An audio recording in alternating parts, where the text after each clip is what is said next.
Before Florida became a state, before Europeans arrived, before the coastlines were reshaped, there lived a nation who ruled the waters like no other people on earth. A kingdom built not on land, but on seashells, tides, and the sacred breath of the ocean.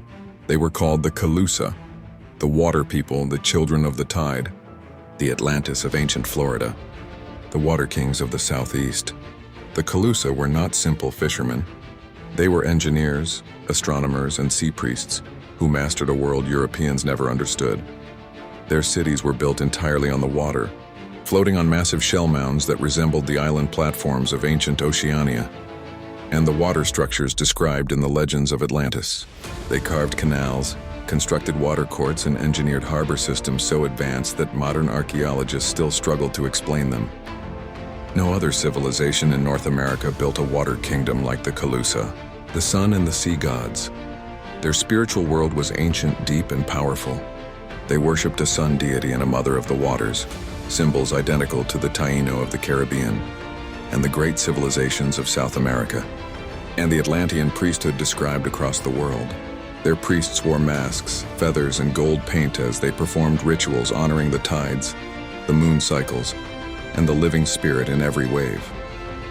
The Calusa were not just a tribe. They were a spiritual nation connected to the same energy that fueled Atlantis, a civilization without agriculture. While other ancient nations farmed the land, the Calusa did something unheard of.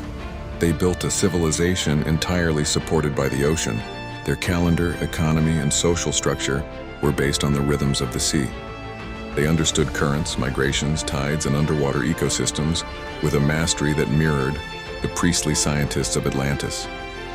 This was a true maritime civilization, one of the few in the ancient world. Warriors of the water, the Calusa were feared, not because they were savage, but because they mastered what others feared. They could navigate storms, fight from the sea, and move silently through mangroves where no enemy could follow. Their warriors rowed three-tiered canoes and wielded shell-tipped spears that struck with deadly precision.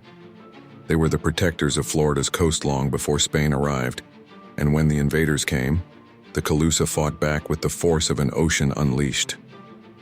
The fall of the Water Kingdom. But no ancient nation survived the age of conquest.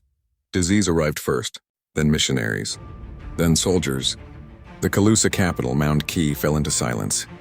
Its canals filled. Its temples collapsed. Its people scattered into the mangroves and beyond the horizon.